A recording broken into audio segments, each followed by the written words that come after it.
everybody, welcome back to the Monday edition of Crafting and Crime Daily, the show where I recap live trials. My name's Rebecca. Welcome to the channel. There's no trial today. It's Memorial Day. Happy Memorial Day here in the U.S. But in the U.K., there is a trial going on. This is the case of Lucy Letby. She is a neonatal intensive care nurse that has been charged 22 charges, 7 counts of murder of these small premature babies and 10 counts of attempted murder. Well, multiple counts of attempted murder on 10 babies. She's facing more than one count, more than one attempt on some of these babies. One, I think she's charged with 3 attempts.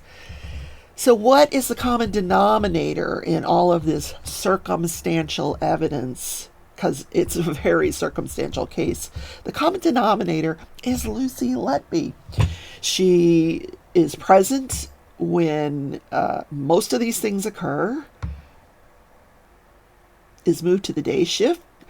She is moved to the day shift and they start occurring on the day shift. She goes on vacation. Nothing happens while she's on vacation. So the jury's going to be able to draw some conclusions from that. So the jury has been sitting for 7 months hearing this case. They finally started the defense case, and Lucy Letby has taken the stand in her own defense. She chose to testify. Now, she did have the right not to testify. She had the right to remain silent. The prosecution spent 7 months going through, in fine detail, each occurrence, starting with babies A and going through baby Q. The babies are not named for privacy reasons. The families are not being named, but the families are all present in the courtroom. So the prosecution walked the jury through each and every baby by first putting on the parents or any interested relatives, anybody that was a witness to what occurred to that particular infant. Then they would put on the medical records person to bring in the medical records for that infant. Then they would put in the doctors and the nurses that had witness testimony regarding that particular infant. Then they would bring on the experts, and that might take a day or two and they go through each and every event in this manner, each and every baby. So it took 7 months. Plus, when they picked this jury, I don't know if they picked alternates, they may have, but they have 12 jurors sitting, and they were asked to make themselves available for a 6-month trial. Now, they've already been going 7 months. They take time off for the holidays. They took about 3 weeks off over the Christmas holidays. Not intentionally, but because when they were going to come back, when they were scheduled to come back, one of the jurors was sick. So whenever there's a juror that's sick, or in one case, the juror had a relative die and they had to go to the funeral and all that, so they just don't have court. So last week, after Lucy Letby was already on the stand and was supposed to continue her testimony, one of the jurors became sick and no trial. So she has concluded her direct testimony. Actually, she's probably concluded all of her testimony. But I'm just going to cover today the direct testimony, the testimony that she gave through her attorney. I'm not going to cover the cross-examination until next week. But Lucy, she starts out by talking about her parents, John and Susan, she's an only child. She grew up in Herefordshire. I hope I'm pronouncing that correctly. And decided to go to nursing school at the University of Chester. Now, all of these events occurred at the Countess of Chester Hospital in the neonatal intensive care unit there. They were a level 2 neonatal intensive care unit. So they could care for the sickest babies up to 48 hours. If it became clear that the baby was not improving, they would have to transfer that baby to a level 3 neonatal intensive care at a different hospital. So she gets her nursing degree, and she becomes, in 2015, a band 6 nurse. Now the equivalent in the U.S. would be a registered nurse with specialized training. So she was a full-fledged nurse with specialized training on how to care for these sick infants. She went to the University of Chester. She did all of her internships and her clinicals at this neonatal intensive care unit. So she's very familiar with this unit. And throughout her testimony, several times she mentions that she was very concerned about the staffing levels, that at one point there were 18 babies and not enough staff when they're only a 16-bed unit, so they were over capacity, and she was very, very afraid for some of these children. So at some point before her arrest in September of 2016, she is put on desk duty. Now, this is the funny part. She gets put on desk duty in the risk office, the risk and patient safety office. Now, I guess they really wanted their eye on her, because that's it. Yeah. I don't know if that's where I would put somebody that's accused of murder and attempted murder, in the risk and patient safety office. But that's where they put her. And they told her the reason they were putting her there is because that there was been an increase in mortality, an increase in the deaths of babies on the unit, and that they were going to start checking the competencies of each and every new nurse, including herself, which she kind of took offense to that, because she thought she was a very competent nurse. And she was very, very devastated by this. She said she prided herself in being competent at the job that she loved. So after that, she actually learned she was a suspect in the deaths of these babies. She was suspected as having caused them when she received a letter from her union in the mail 3 months later, notifying her that she was a suspect. And that's when she discovered it. Then she said this was right around the same time that she commenced an employment action against the Countess of Chester Hospital. Now, I don't know anything about this employment action, but I find that very interesting, that she started an employment action and then all of a sudden she finds out she's suspected of these murders. She said this made her feel isolated. Her mental health deteriorated. She said she started losing weight because she could not sleep, she could not eat, and she was put on antidepressant medication. She said she even considered suicide. She felt like everyone was against her, that she had no one. Like I said, she felt isolated. She felt very defeated, which is why she explained away some of they found these Post-it notes in her house where she had written all this stuff. One of the things she wrote was, "I killed them on purpose because I wasn't good enough." And she said she wrote all this because she felt like she just needed to get this out of her system. She felt like everybody thought she killed these babies and that everybody thought she wasn't good enough. So that it must be true because everybody believed it. I don't think I would have ever written something like that. Even if people suspected that I did something like that, I would never write that down. She said she didn't see any future for herself. She felt like she would never get married. She would never have children, that everyone was against her. And she said, "I never did anything to hurt any of those babies." She felt that her thoughts were overwhelming and that people were making her feel less than. So in July of 2018 was her first arrest. Her parents had come to see her new home. She had just purchased a new home not long before this. Her parents had come to see it. They had gone out for dinner the night before, so they were spending the night before heading back home. And the next morning, 6 a.m., the cops are at the door. They arrest her in her pajamas and take her off to jail. Then they do the same thing again in 2019 when she's living with her parents. So in 2018, she bonds out, and then my assumption is they came up with more charges and they arrest her again in 2019 at her parents' home. A condition of her bond was that she stay with her parents. And she has been in jail since then. And she says as a result of these arrests and the manner in which she was arrested, that she has post-traumatic stress disorder and that she's easily distracted by loud noises.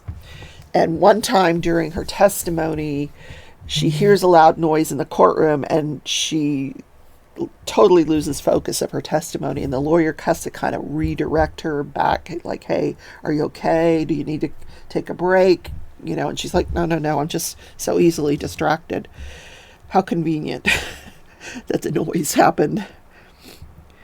In any case, so her lawyer, Ben Myers, he takes her through each allegation, starting with baby A. Now, baby A had an event right about 35 minutes after Lucy comes on her shift. This is on June 8th of 2015. Lucy said she was not scheduled to work that day. At this point in her employment, she was living they have housing for nurses on the campus, and this is where she was living. She wasn't scheduled to work that day, but they were busy and they needed help, and they called her, and so she came in. And she mentions a couple times, well, I wasn't even supposed to be there that night. Like, that's a defense. It doesn't mean you didn't do it. It just means you weren't supposed to work that night. So the allegation with baby A is that she injected air into the fluid of the baby, the IV fluid of the baby. So she and another nurse, the designated nurse for that baby, set up this IV fluid, and then while that nurse is at the nurse's station making her nurse's notes, Lucy notices that this baby is jittery, and the monitor goes off. She noticed that the baby had a change in color, that the baby's hands and feet were white. Now, baby A was a twin. A and B were twins, and the baby lost its heart rate, stopped breathing, lost its heart rate. They had to start doing CPR on this baby. She said this was a huge, unexpected shock because this baby passed away. Then, with respect to baby A, she's also accused of injecting baby A with air into the bloodstream of baby A the next night. So baby A dies on June 8th, baby B on June 9th. Baby B does survive, but it's the same scenario. She was helping a nurse set up the IV fluids, the designated nurse. She was helping her set up the IV fluids, and while that nurse is away, the baby collapses. Luckily, that baby survived. Then baby C was small for its gestational age. She was born at 30 weeks gestation. The baby was in nursery 1, which is where the sickest babies would go. Very feisty baby, was getting better, was stable enough to start feeding. So on the initial feeding, it's believed that air was injected into that first initial feeding, and this baby died the next day. Now, there was a nurse named Sophie Ellis that testified that she had gone on a break. When she comes back from the break, she sees Lucy Letby standing alone at this baby's cot just prior to the baby collapsing. And she's not doing anything. She's looking at the baby. Now, Lucy, when she testified, said, no, that's not true. Sophie Ellis called the baby's collapse, and then I came to help. She said she was not there before the baby collapsed. Now, baby C's collapse was only 4 nights after baby B. So 3 babies all pass away during the space of 1 week. This is not a good thing and very, very unusual. So baby D, she's alleged to have put air into the bloodstream of baby D on June 22nd. So that is a couple of weeks later. The mom testified that she saw Lucy Letby hovering over her baby's cot, but she wasn't doing anything. So this happened several times. Other witnesses have testified to the same thing, where they come in, they see Lucy standing at a baby's cot, but she's not doing anything. She's just watching the baby, whether the baby's deteriorating or not. She's just kind of watching it happen. She said Lucy made her feel very uncomfortable. Lucy did admit that she had helped the designated nurse that night start IV fluids. There you go. Baby E, and she really couldn't, she had no independent recollection of anything else happening with baby D that she was involved in. Next, they talked about baby E. Now, baby E, she is alleged to have done something with the baby's throat, either put some kind of instrument down into the baby's throat or maybe rammed a feeding tube in, but some kind of trauma to the baby's throat and injecting air into the IV of baby E. This was around August 4th. The mom had found, she testified that she had come into the hall outside where her baby was. She could hear her baby screaming. She said it was like a scream like you wouldn't expect that to come from a small infant. When she went in to check on her baby, the baby had blood coming out of his mouth. She asked Lucy about this. Lucy was standing at a workstation in that room. She asked Lucy about this, and Lucy said, "Oh, that's just trauma from the feeding tube rubbing on her throat." She says, "Don't worry about it. Just go back to your ward." So she did. The mom claimed that this all occurred around 9 p.m. And there's evidence that when she got back to the ward, she called her husband, and they have that through phone records. Well, Lucy said, yes, all of this happened, but it happened around 10 o'clock, and the baby didn't have its collapse until 11:40, when she noticed the baby's stomach becoming distended and that there were blood in the feeding tube. But prior to this, she said, no, the baby had not been screaming. The baby didn't have any blood, on his mouth or in his throat, and she could not recall, saying to the mother that the feeding tube was rubbing against her throat or that she should go back to the ward. She denied ever saying those things to the mother, having those conversations at all. She just says that the mom came down during the resuscitation that happened later on that evening. Then with respect to baby F, she is accused of poisoning that baby with insulin. This was 27 hours after the collapse of baby E.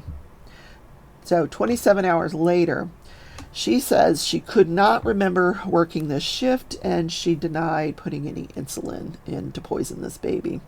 She could not explain why there was insulin in this baby's bloodstream. And in fact, she cared for him on other shifts after this event and without incident. Then we have baby G. She is accused of trying to murder baby G 3 times on 2 different shifts. Baby G was a very, very premature baby, less than a pound, born in the toilet of the hospital. They fished the baby out on the baby's 100th day of life. Baby was doing well.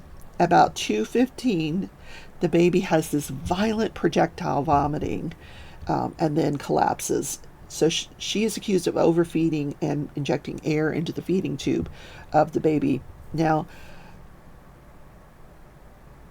after this event, they transfer that baby to another hospital. The baby quickly recovers, and the baby is transferred back to the Countess of Chester Hospital. So later on, she is sitting at the nurse's station on another day. She's sitting at the nurse's station and with another nurse, and she and the other nurse hear this baby projectile vomiting. They could hear the baby vomiting. So they go in their room, they see what a mess it is. It's all over everything. They said they were really, this was very, very unexpected. They'd never seen anything like this before. So they rushed in. There was nobody present in the room when the baby started vomiting.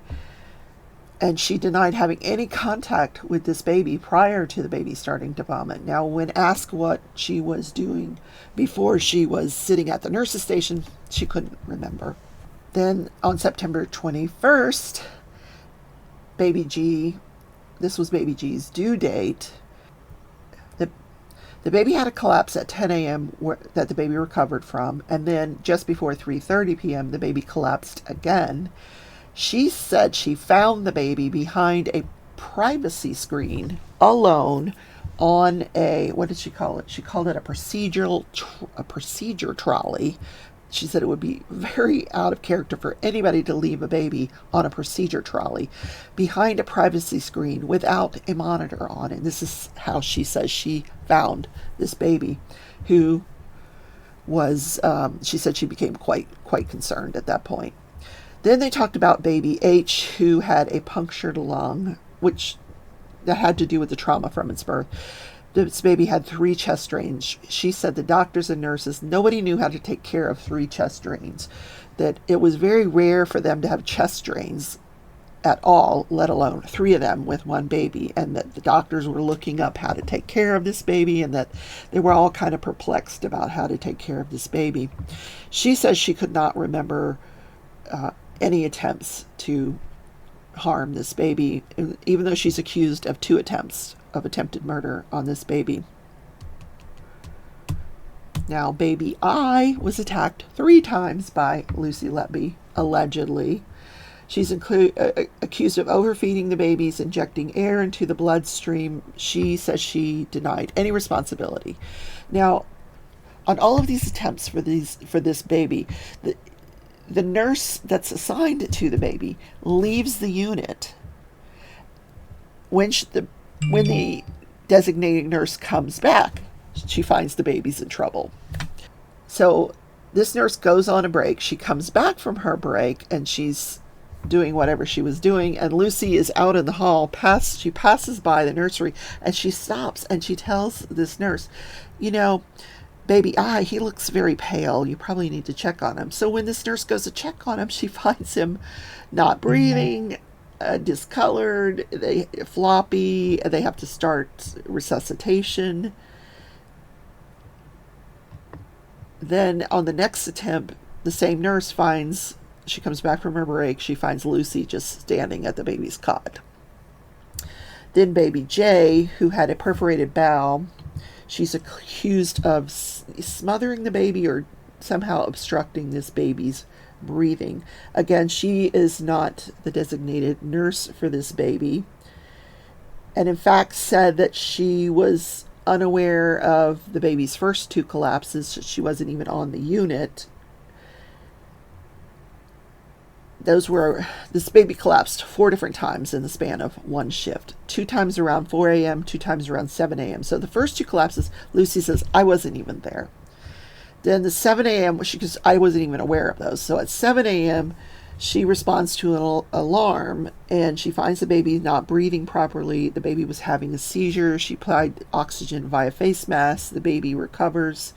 Then 30 minutes later, she sees the baby having another seizure. They apply O2 for about 8 minutes, and she denies being around baby J prior to any of these collapses. Baby K was a baby that was less than 2 hours old. The designated nurse for this baby takes a break. I know, it's a familiar story. She takes a break. When she comes back from the break,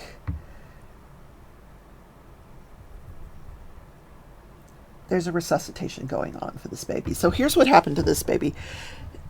This is the one where by now, the doctors are getting suspicious of Lucy Letby. So when this designated nurse goes to take her break, Dr. J. Ram, he testified that he was sitting at the nurse's station, and when he learned that Lucy was going to be alone with this baby, he said he just had this nagging feeling that he needed to go in and check on this baby, because he had this nagging feeling that Lucy had something to do with these babies. So he goes in, and when he goes in, he sees her standing at the baby's cot. The baby is hooked up to a monitor, desaturating, like the oxygen level in this baby's bloodstream is down to 80%, which is very low. Not very low, but it's way lower than it should be. And the monitor is supposed to alarm when it gets below 90%. And the monitor was not alarming. And Lucy's just watching this happen. So he says to her, what's happening? And she's like, oh, the baby's desaturating. So they begin their resuscitation attempts. So they have to give the baby oxygen, and then the baby recovers. So with babies L and M, she is alleged to have injected insulin into them and or air in the bloodstream of baby M. Insulin into baby L, air into the bloodstream of baby M.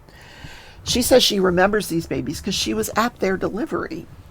So she and another nurse come back from the delivery, and they hang a bag of glucose for baby L, who's got a very low blood sugar. She could not explain to the jury why this baby's labs came back with insulin in this baby's system. She said that she never administered insulin to this baby. Then with baby M, she co-signed some IV antibiotics with the designated nurse. When the designated nurse was at So with baby M, she co-signed some antibiotics with the designated nurse. Now, she says she didn't administer the antibiotics, that it was the other nurse, but they found computer records that show that at the time the antibiotics were administered, Lucy is there, but the designated nurse is on the computer at the nurse's desk doing her nurse's notes. Now, baby M is the one where they found the resuscitation notes written on a paper towel in a bag, a shopping bag, in Lucy Letby's home. When asked why that was, she says, well, I often carried these shift notes or different notes in my pocket, and I would just have my uniform, and when I got home, they were in my pocket, and I would just take them out. She goes, they were never used for anything, just my routine to bring home everything that I had in my pocket. She said that was my mistake. Yeah, I should have thrown it out before I went home. She said there was no good use for them. She wasn't using them for any purpose. The prosecution is making it sound like she was keeping this stuff for souvenirs. She's like, no, it was just my routine. They were in my pocket. I understand that. Baby N suffered from hemophilia, and she is charged with attempting to murder this baby 3 times. So this baby collapsed right before Lucy is scheduled to go on vacation. This is her last shift before she goes on a week vacation. She was going to go she did go with a bunch of her friends somewhere. She is accused of injecting air into the bloodstream of this baby. When the baby collapses, the doctors are attempting to intubate the baby. They find blood in the baby's throat. The throat is so swollen that they can't intubate the baby. Now, Lucy denied having anything to do with this. She said she responded when the baby collapsed, and that's when the bleeding started after the intubation attempts were made by the doctor. Then Lucy goes on her week vacation. Nothing happens. Then she comes back from vacation. The first 2 nights that she is back, she murders babies O on one night, allegedly, and she murders baby P on the next night, allegedly. These 2 babies were 2 of 3 natural triplets.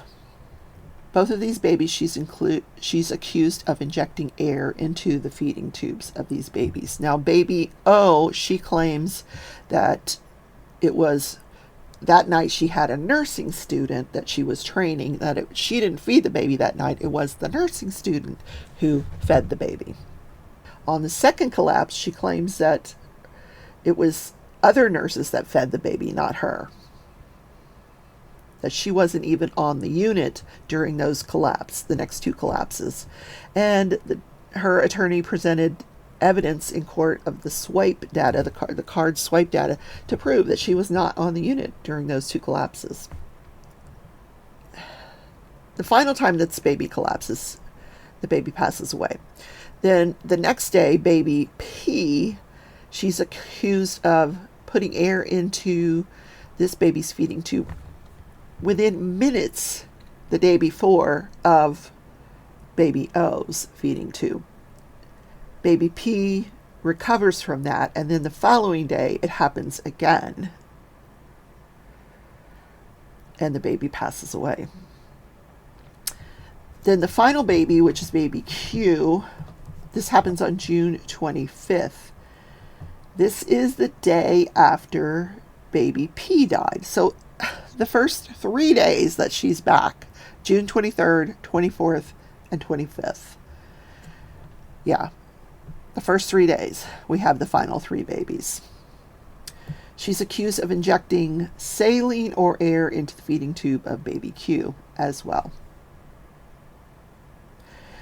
She says she was assigned to babies, one baby in room 1 and one baby in room 3. Baby Q was in room 3. She said she was not in the room when that baby was fed, or when that baby collapsed. Let's put it that way. She was in room 1 when the baby collapsed. So she said, I wasn't even there. So that's her defense to that. So a lot of these events, she's accused of being found at the cot of the baby, at the bedside of the baby, doing nothing. And a lot of these she claims she has no memory of. She says, I took care of hundreds of babies during my time as a neonatal intensive care unit. I don't have an independent memory of a lot of these babies, which I understand that. And when asked by her attorney, did you intentionally harm or intend to harm any of these babies? And she's like, no, I've only ever done my best to care for those babies. She said many, many times that it was her goal to help get these babies home with their parents. So next time we're going to talk about the cross-examination of Lucy Leppy. Yeah, that should be really interesting. All right, guys, have a great Memorial Day, and I'll see you tomorrow in Crafting and Crime Daily for some more live trial coverage. Bye.